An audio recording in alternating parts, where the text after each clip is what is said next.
also going live. Great. Welcome, everyone. We are really excited about this week's topic, which is shifting from expert to empowerer. We had some fabulous questions that we're going to get to that came through in the registration process. And Sasha is not able to join us by video because her camera decided to take a break. Yeah. That gives you an idea of how much time we're spending on Zoom. So Yeah. My camera got so tired it just said, I quit. I quit. I I'm done. quit. Holiday. Yeah. So we have quite a few folks here already, and we're really thrilled about this topic. I want to let folks know that this topic this week, shifting from expert to empowerer, and the topic next week, which is building a coaching culture, right? Mhm. Building a culture of self-efficacy, creativity, and accountability. And then following the next week, we're going to be doing a session on, I said that in reverse. Sorry, hold on, everybody. Next week is coaching, managerial coaching, what it is and what it isn't. We're going to be talking about that. Then the following week is building a coaching culture, how to permeate coaching throughout your team, your organization, your personal work. So these three are kind of building on each other. And you're going to be able to go ahead and register for the coaching workshop, which is next week. You're going to be able to register for that as soon as this call is done. So, Sasha, are you ready to jump in? I am so ready. Okay. Great. So we put this one together, and I have to say that in my long career in technology, no matter what role I was in, there was always a part of the interview process where they tested my knowledge. It didn't matter if I was applying to be a manager or a program manager or any of these more heavy soft skill jobs, they still wanted to know what I knew. And so I would spend a lot of time making sure that I had all of my, I had scenarios, I had experience, I had all these, technical facts and figures that I could bring to bear, because that is what they were judging me on. It's like, what did I know? And so what the assumption is that once you enter the role, what you know is still high currency. It's still important to show your expertise. It's still important to show that you're an expert, right? That's what you get rewarded for. You get rewarded for your expertise. So when we have meetings or encounters with staff where they have questions or they're trying to problem solve, it's very tempting to jump in and just have the answer or to come up with the solution for them. A lot of times we think it is something that is saving time, just just give them the answer so they can get on with their work. But it is also, there are other things that we're being rewarded for. One, it's a chance to show that expertise again. It's important to show that we still know something, that we still have the role of being the expert. And it feels good, right? It feels good that when you have the right answer, you get a little ego stroke that said, look, I know what I'm talking about. I am an expert too. This is really like a trap for women because we're constantly having to prove ourselves. And one of the ways we prove ourselves is by proving our expertise. So let's just assume right now that you have a ton of expertise, that you have a lot of knowledge, but you also have a team. And so how do you bring out the expertise of your team? So how do you empower them? So you stop having to be the expert all the time and you empower them to use their expertise and creativity. Beth, do you have anything to say about that? Well, I know in a lot of the leadership coaching and management coaching that we do, one of the questions that always comes forward is, I'm so exhausted because I'm answering the same questions over and over and over again for people. And my response is always, do you know why that happens? It's because you trained them to do that, right? It's like Pavlov's dogs, right? I have a question, you have an answer. I have a question, you have an answer. It's immediate reward. For some people, they want to get up and come to you to ask you a question because they want to get distracted from the tough problem solving, the discomfort of working through stuff on their own. Maybe they want to break from the project they're working on. So when you have a lot of people that are peppering you with questions that you really wish they'd solved themselves, I say, are you training them to do that? By giving them the immediate answer versus pausing and going through a process that empowers them. Yeah. So empowering is powerful. It's right there in the word, empowering, putting the power in another person's hands. And in this case, the power of their self-efficacy and their creativity. So your role as a leader is to develop and build skillfulness in others, even if they end up being an even greater expert than you, even if they get more acknowledgement for expertise than you. Your role is to bring that out in them. It's one of the most important things you can do. And also you literally can't know everything. Okay. So even if you are a great expert, there is no way you can possibly know everything. One of the great adages in management is to hire people smarter than yourself. And so people go through a lot of effort to hire the best people, but then they disempower them by not tapping into those deep resources that they have. So when an employee is empowered, they know that you see them. They know that you see what is within them and that you're encouraging that all that genius to come out. Employees that are empowered are more creative, they're more collaborative, and they are, bottom line, they're way more engaged. They are showing up for you as their best, most creative selves. Beth, do you have anything to add to that? Well, one thing that I really want to highlight is that it's not our job to produce. When we think of developing people, it's not our job to produce, replica after replica after replica of ourselves. And when we give people the answers of how they should do it or how we want it done or what the solution is, we are really just developing carbon copies of ourselves. People who think like us, people who act like us, people who prioritize like us. There's going to be times where it is important for you to answer questions. This is another thing that comes up when we do training on this is people are like, but if I'm never answering questions, people are just, it's going to be too hard.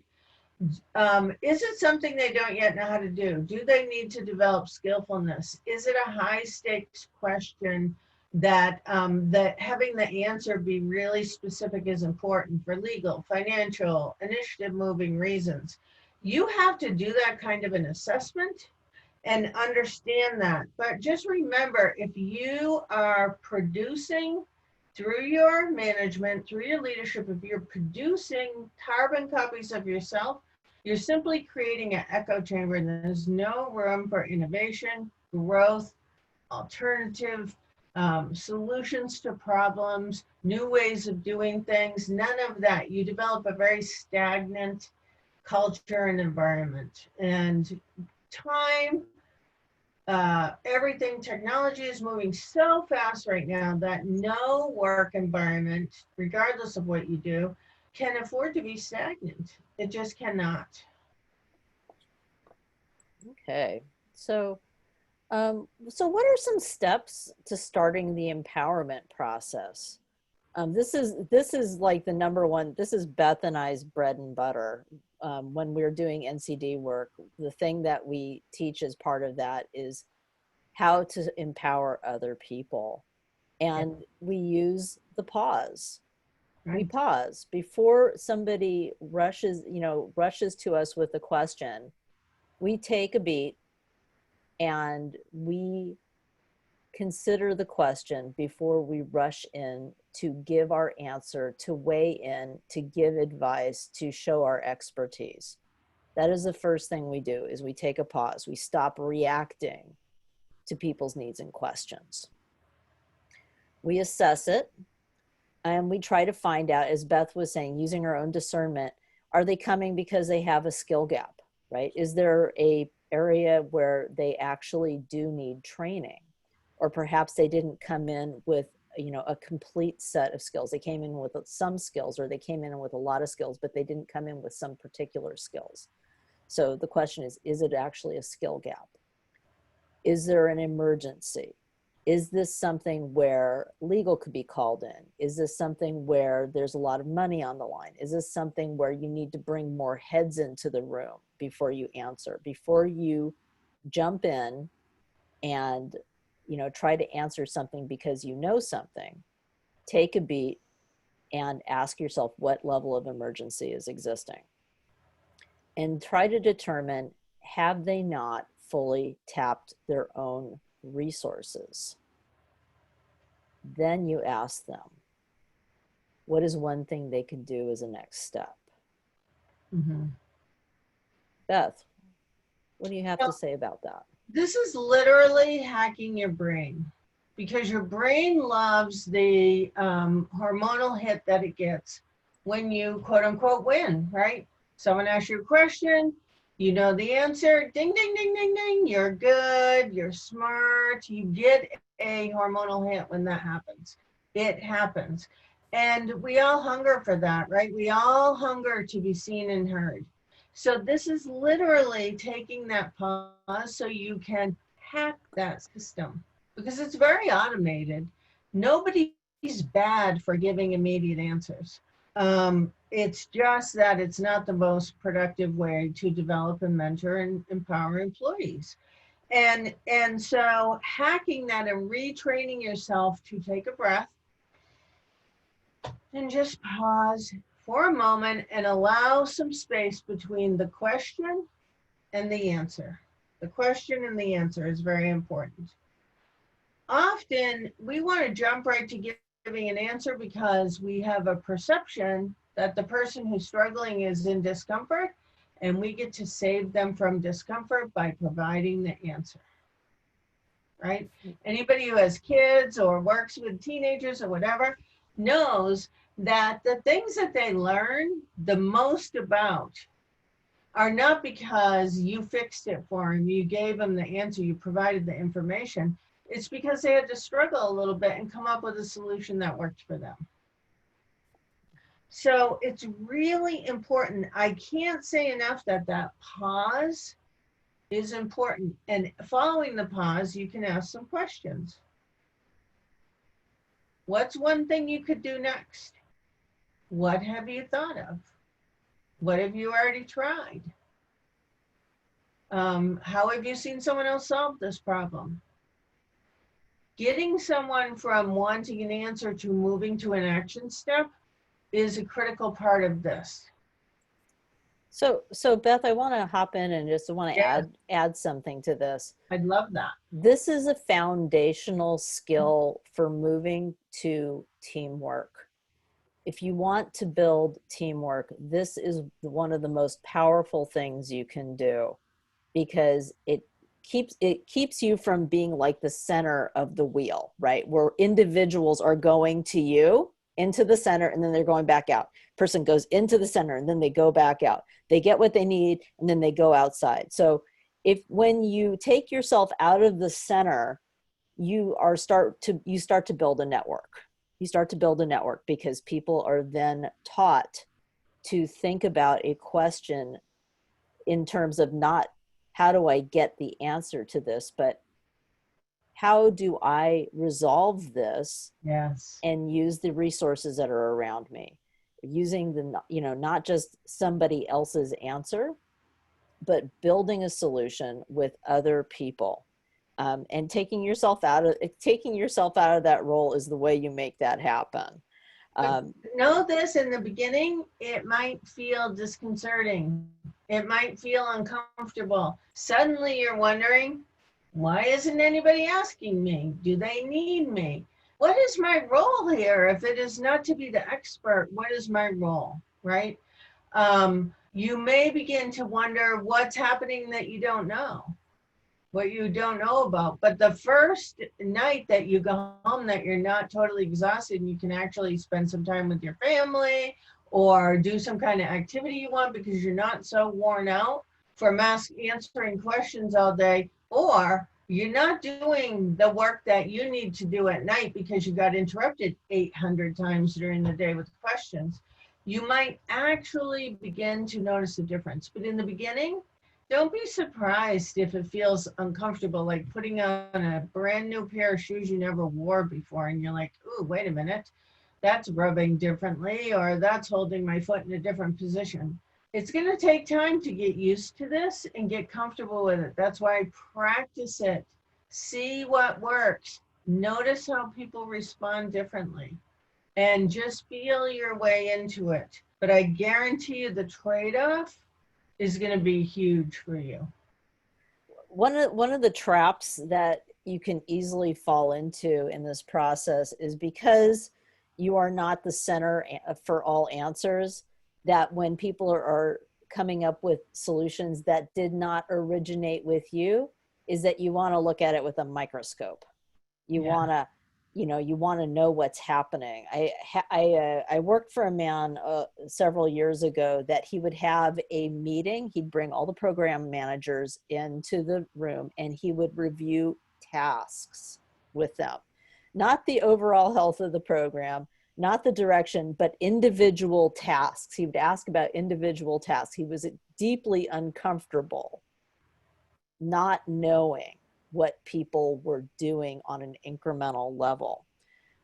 So one of the reliefs you can get when you develop this skill is not needing to know every last detail, because you're developing efficacy in others Mm-hmm. and you learn to trust their ability to solve problems. And if something goes wrong, you resolve it collaboratively as opposed to taking it out of their hands and saying this was a terrible idea. I should never have trusted them to do this on their own.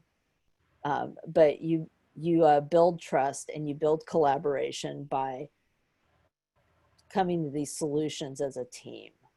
But this is the first step to that. You can check in at a high level. Yeah. How is it going? What's going well? Is there anything you need help with? Yeah. And you focus on things like metrics. You focus on progress. You focus on the health of the program, not how like individual things are doing, but actually the overall health of the program. And that's one of the things that's the last, I think, thing in our series is talking about measuring what matters. We'll talk more about that, but that's when you shift from being somebody who micromanages and somebody who has to know all the answers. You can then focus on the big picture. You can focus on progress and you can focus on strategy. It's a huge, huge win. So, as I said at the beginning, this is really foundational information that's going to help you when we talk next week about coaching, and then the following week about building a coaching culture. Um, but even if you only do this piece alone, you're going to see a shift in your exhaustion, the burden you feel, and you're going to stop saying, why can't anybody solve anything on their own? Why does everybody have to come to me all the time? And so this is really going to help with this. I encourage you to do some reflective work on how it serves you to have everybody come to you. These are 2 questions you could journal about. How does it serve you to have everyone dependent on you? And how does it hold you back? How does it serve you? And how does it hold you back? And to do some reflection about that so you can really get clear on how you're benefiting and how it's creating a hurdle for you. So Sasha, should we dig into some of the questions? I would love to dig into some of the questions. So I'm gonna mix things up a little bit because we got one last minute question. So I'm gonna start with that one. I love that. Okay, so here is the question.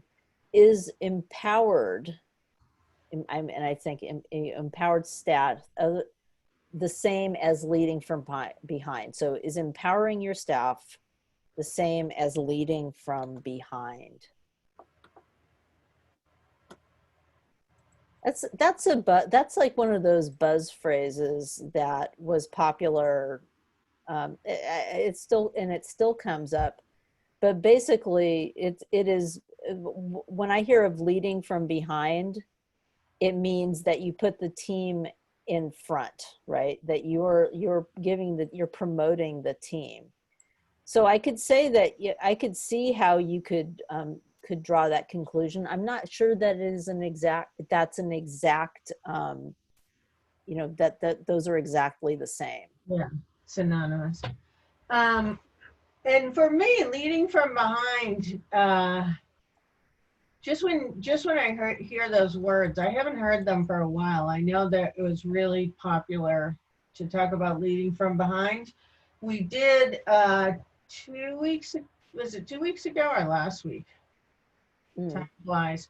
But we did the non-political art of managing up. It was 3 weeks ago. Non-political art of managing up. You can go to the site where you register for this, and the link will be going in pretty soon. You can get the replay on that. So that would be more in line with leading from behind, in my mind, would be managing up in a way that's really authentic and not manipulative. So Beth, I went and I looked it up really quick just to make sure that we're not just, Right. not just riffing on nothing. So this definition comes from a site called Chief Learning Officer. And learning from behind says it means to shape your organization's culture and drive change. To lead from behind, you need to build a strong community that is united by shared values and goals. As a leader, you need to make your group's goals clear, whether developing a new product or overcoming a problem that your organization is facing rather. So I would say that there's a lot of compatibility between what we're saying and leading from behind. Mm-hmm. Focusing on building the culture and team as opposed to managing through a personality, focusing on the goals, focusing on the organization.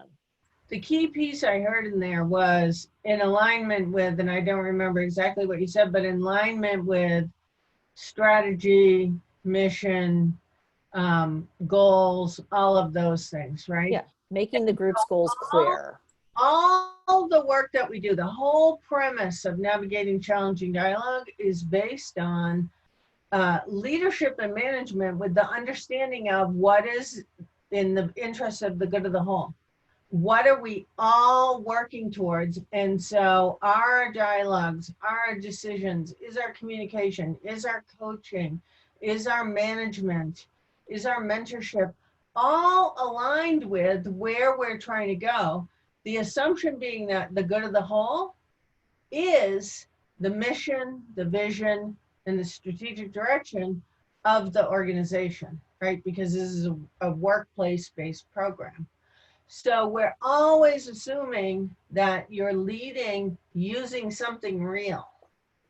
I can't tell you how many times I do a workshop and I say, people want to know, how do I hold people accountable? How do I talk about behaviors? How do I keep people moving forward? And I say, well, tell me about your strategic plan and your operational plan. How much do they know about that? How much do you talk about it? How much do you coach to that? And I can't tell you how many people look at me and go, oh, we did one of those like 5 years ago. It's in a drawer somewhere. I haven't really looked at it. Nobody really talks about it, or we've never done that yet. I don't know what the goals are. And so find that resource and pull that out. Break it apart. Identify and talk about what are the goals for your team? What are you driving towards? What are the outcomes you want? And empower people to hit those. So let's here's some of the other questions that we got. Thank you for submitting these. Yes. How to help support those who have uncertainties without forgetting the true work that needs to be done? That's a big question right now. My assumption is when they're talking about uncertainties, they're talking about things like furloughs, budget cuts, childcare. When are we going back in the office? When are we not going back in the office? Is our organization viable in this new economy, in this new world? Um, Political and civil rights movement stuff that is happening in the world that's unsettling or making people question on a deep, deep level things about themselves, right? Those are all factors that are impacting your employees, every single one of them.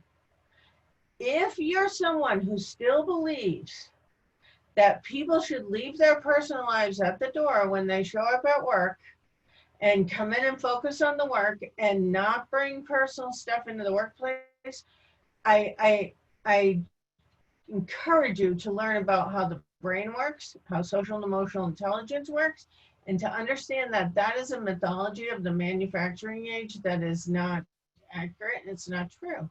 It's not true. So for me, we did a couple weeks ago, I'm not sure how long, you can find in the replays, we did a session on answering unanswerable questions, and we went into a lot of these things, and you can listen to the replay on that. But also, letting people have an opportunity for people to be seen and heard about what is going on for them, what is challenging them, what is getting in their way of being effective.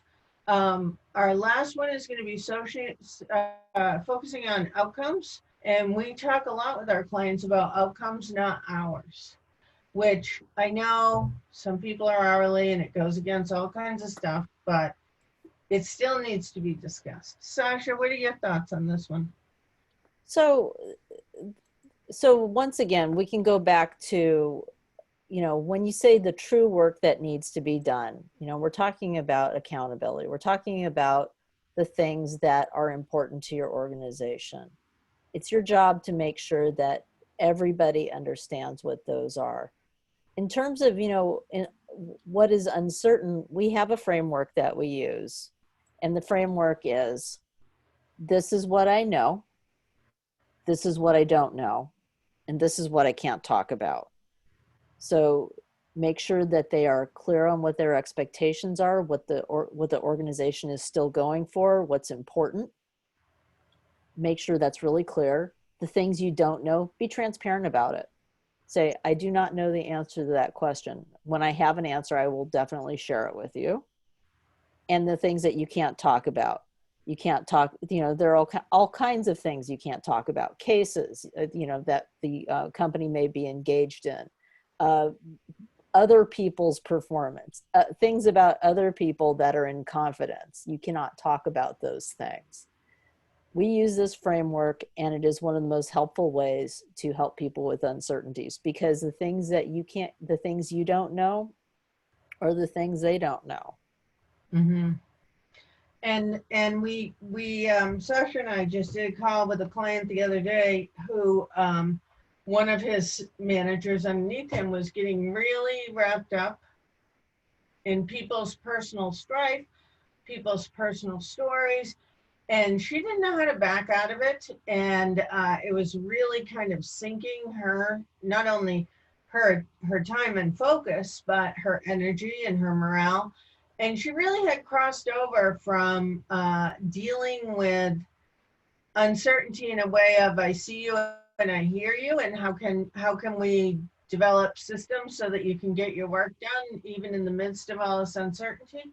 She had crossed over into wanting to help people solve their problems.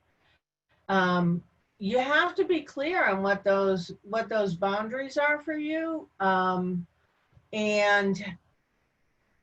it's a tough time. It's a tough time. So letting people know, I see you, I hear you, I understand that, and what can we do? What are the next steps you're going to take, right, to be able to deal with this? I think that's the most we can do, and to keep reminding people what is the true work, and for you to really assess what is the true work right now. We talked not that long ago, in one of the sessions, someone had a question similar to this about tasks getting done in the midst of uncertainty. And it's like a good time to determine what are the priority tasks and what are like the fluffy things that don't have to get done. There's a lot of things that had to be done in the office that don't necessarily need to be done now or aren't as important. Okay, you ready for the next one? I'm super ready. Okay. What's the best method to stop making all the fixes and shift that responsibility or expectation? Well, there's two parts to this question. So I think we talked about the steps to begin to shift that, which is pausing, asking questions, um, assessing. Assessing, is it something that you can empower someone to resolve on their own or find a solution on their own and move forward on their own, versus something that you do need to be involved in, because there are still going to be those kinds of things. But also, shifting expectations, that's a really interesting piece, because people that have gone through a managerial coaching workshop are sometimes like, so what do you mean? Like tomorrow I'm just going to show up asking questions and I'm never going to give anybody an answer? People are going to be like, who are you? What happened to you? Bring the old person back. And so letting folks know, hey, you know what? I want to begin empowering you to be able to do more thinking and problem solving on your own. I want to help you grow and develop. So sometimes when you bring something to me, I'm going to be helping you begin to think through how you can take responsibility and accountability for working that out. And it's going to be new for me. It's a new way for me. It's going to be new for you. We're going to go through the process together, but I think this is a shift that's going to be really helpful. And so letting your people know how you're working on yourself as a manager and how you're working to give them opportunity. Things don't have to be secret and covert, so that everybody's at the water cooler or the virtual water cooler now saying, what the heck happened with her? What the heck happened with him? Like, what's going on? Why are so many questions back? You just let people know what you're working on, what you're thinking, how you want to manage differently. Sasha? Okay. So, are you ready for the next one? Yeah, you don't have anything to add? No, I don't think so. I mean, really, the answer is like, once again, it's like once you've assessed the situation, that it's not an emergency, something that you personally must take care of. Yeah. You can ask their employee what the next step is and recuse yourself from having to be the person who comes up with the fix. Yeah. I'd like to empower you to deal with this one. Yeah. Like you could say that. Wouldn't you Yeah. love it if the boss said that to you?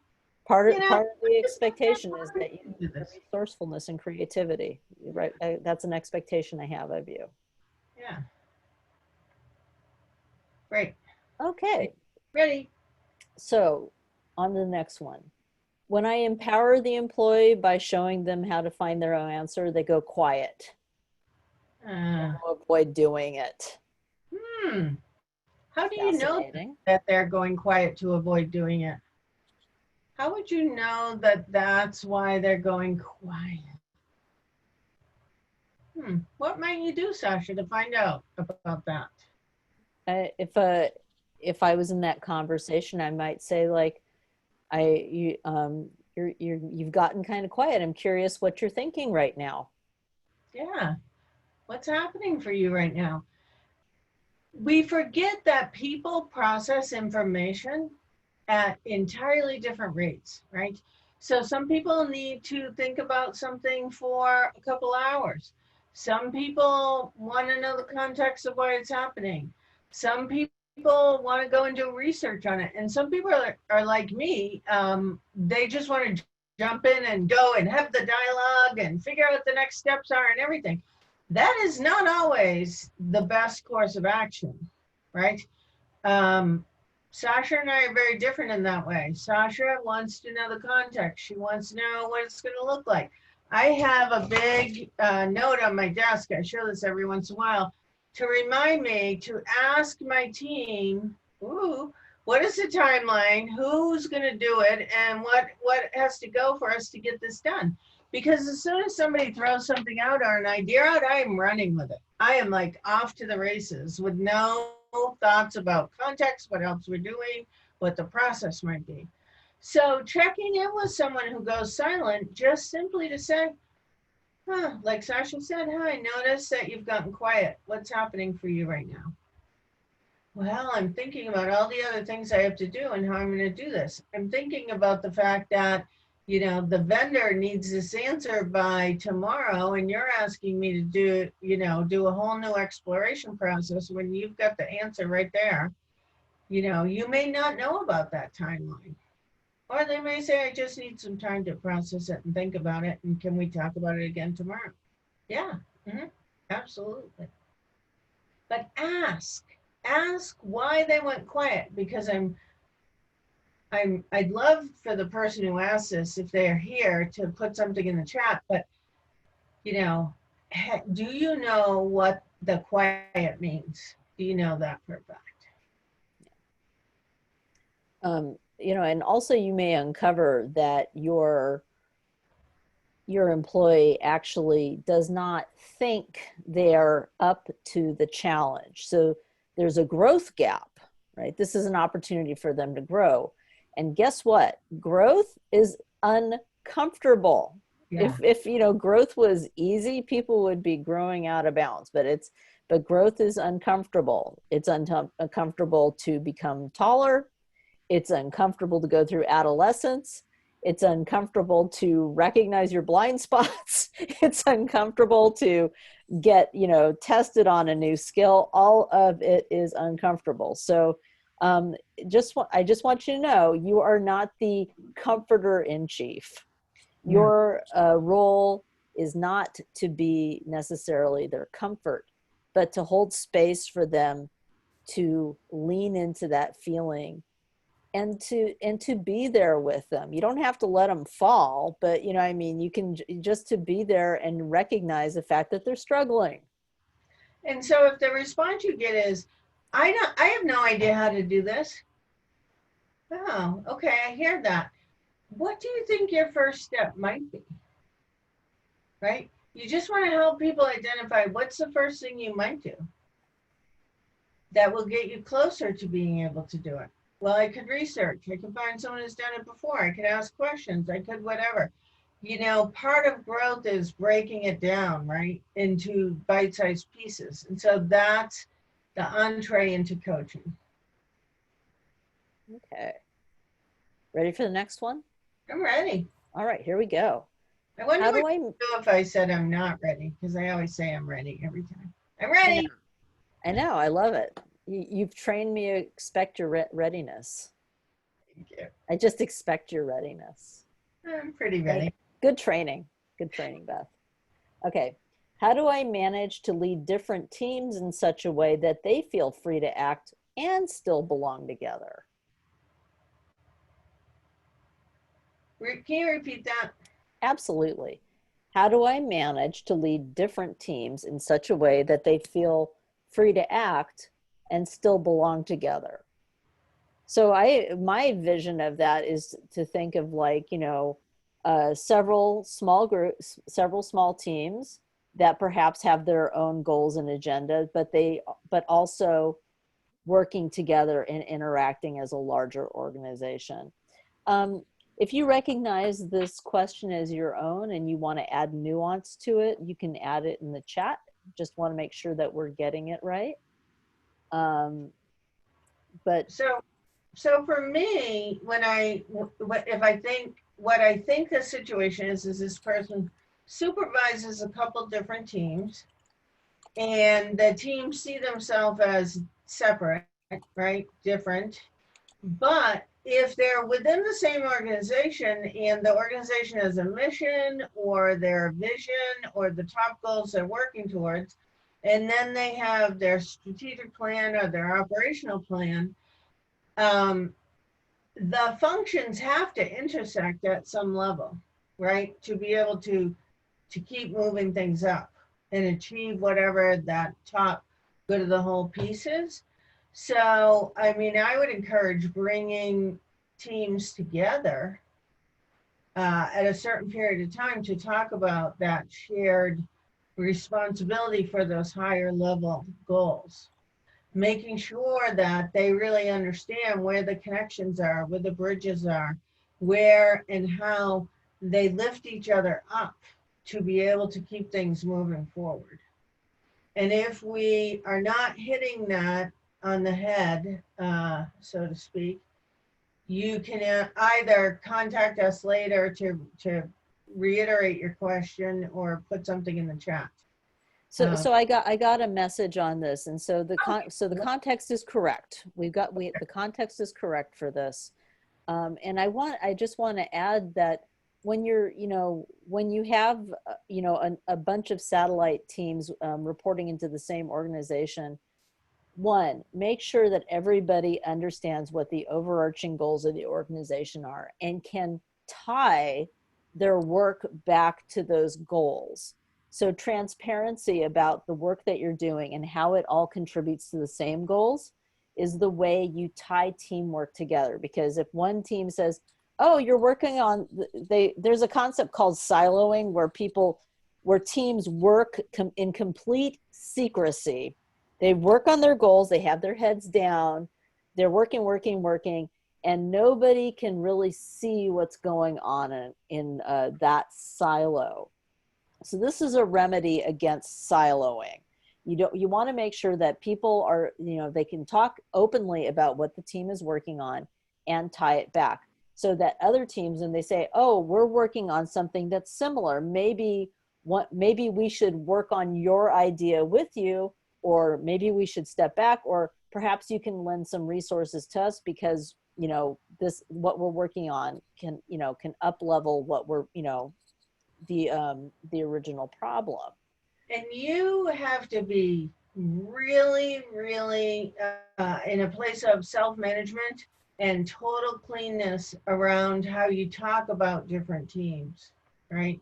Even the joking, like, oh, the such and such team, you know them, they're not good with technology, they're not pulling their weight in this regard, they like to whatever, goof up, whatever it is, even in jest, even joking around, even what you assume is innocent humor, you have to be really careful because people pick up on the nuances of that. And everybody wants to be the favorite. It is like a human driver. We want to be the favorite. And so the minute one team or one group of people begin to think that they are the favorite, you're never going to get those two teams cohesive. You have to be crystal clear that you are not playing into that, no matter how frustrated you are. That's why this is not a pitch for our services, but it is because they work. But having a coach outside the organization that you can speak to confidentially, that you can whine and complain, that you can say all these things to, so you're not tempted to say them in the workplace, and then can work on strategies to mitigate that and improve that is critical. Don't do that kind of talking over drinks with people in the org, because it's going to sink you and it's just going to build that disparity out even further. All right, are you ready for the next one? I am. I want to say one quick thing though. Andrea has put the link for the replays, the downloads, and for our session next week, there's an authentic coaching quiz that you can take. You'll find it on there, so you can kick the tires on how much you're coaching and how much you think you're coaching, and you get the results. The results come back to you. So that's ncdsolution.com/managing. ncdsolution.com/managing. All right. Okay, so the next one. Here we go. how to convince employees who keep asking you to play the role of expert to problem solve for themselves. How do you convince them? Yeah, how do you get them to answer their own questions, I think is the nutshell, as opposed to keeping, turning you into some version of Alexa. Yeah. For me, it's simple. You get curious when they come with the question. Hey, Beth, where do I find da da da da da? Oh, fascinating. Where do you think you might find that? Where's the first place you might look for that? If you do that for a couple times, they're going to get up, start to come in your office, interrupt you, and then they're going to turn around and go someplace else. They're going to ask someone else. They're going to remember what they said, but the satisfaction of asking you when you make them do the thinking is going to dissuade them from coming to ask you. It's and it takes practice to do it in the beginning. It might feel like it's too much work, but that's always a solution. And then if somebody is truly not embracing doing their own work to get the answers to their own questions, then that becomes a coaching conversation. It becomes a performance management discussion. But when you're talking about what behaviors are required for your people to be successful in their job, I would think resourcefulness, initiative, empowerment are all things that you are looking for. And so you can have the conversation through that if it's not happening. Um, yeah, I would say that, just remember your employees all have, goals and requirements for their job, and making them solve their own problems it's going to improve their performance. It's going to improve their performance because they're going to be using more of their brain. It is one of the things you can do to really help people engage with their work, to have to solve their own problems. It literally makes the job more fun and challenging, even if it's uncomfortable for them at first. Yeah, true. Okay, we have one last question, Beth. Okay, I'm ready, Sasha. I knew you were going to say that. All right. How do you incorporate accountability to make sure the problem is addressed by the empowered team member rather? Great. Simple. We're going to talk about this in the coaching dialogue. You can ask, hey, how am I going to know that you took care of this? Ask them how you're going to know. I'll send you an email. Will that work? I'll da da da. You can ask them to let you know how you're going to know. You can bring it up in your, hopefully, when we finish the series of 3, you're going to begin engaging people in, every other week coaching sessions or coaching conversations, right? So that's a good time for them to check in with you on that. But you don't want to create more work for yourself so that now you're running around checking on everything that everybody said they were going to do, right? Let me know if you run into a snag. That's a great way. Sasha, what thoughts do you have? So, accountability is the awareness of how your work is connected to other people and outcomes, right?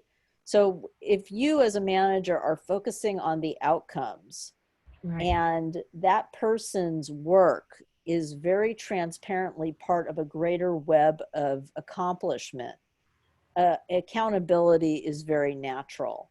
When you are working in silos, when you're not focusing on outcomes, accountability becomes very slippery and hard to do. Then people start to like dial down on things like tasks, like, did you get this task done?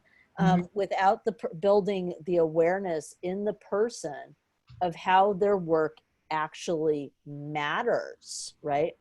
when people get the sense that their work doesn't matter, that it doesn't have an actual part in an overall goal or somebody else's someone else's workflow, people don't work on that stuff.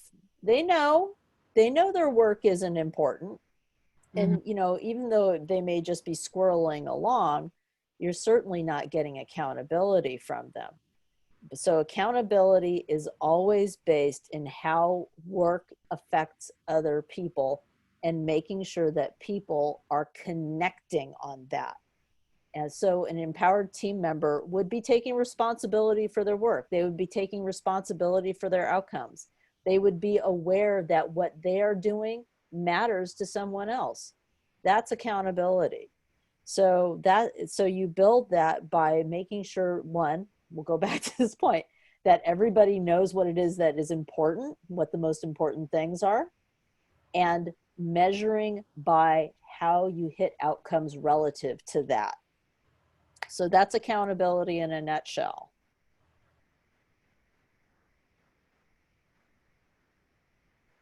Okay. So, has Sasha have any more questions dropped in? Nope, nope. We've Okay, answered all the ones that we that were submitted, in addition to the one that came in late. cool. Um, and we have 9 minutes left on the clock. Well, I just want to say that many of you who are on this call have been here for many of our sessions, and we appreciate that. Some of you are new. This might be the first one that you've been on. We would love to know what you're learning, what you're applying. Have you had shifts in your management and leadership through showing up for these? You know, we also like to know that we're having an impact. We love doing these. We totally believe in this program. And so it'd just be great to hear some feedback. So you can send that to support@bethwanson.com. And we'd love to hear from folks on what the highlights are and what stands out for you. Next week is the coaching, building self-efficacy, creativity, and accountability through coaching, what managerial coaching is and what it isn't. And there's an authenticity quiz that when you go to ncdsolution.com/managing, you can take. All of the replays, we've been doing these since I think, what, Sasha, March 22nd or something like that. Yeah. All of the replays are available, including the PDFs that we send out after, so the handouts. It's a really great resource, and I encourage you to utilize it, share it.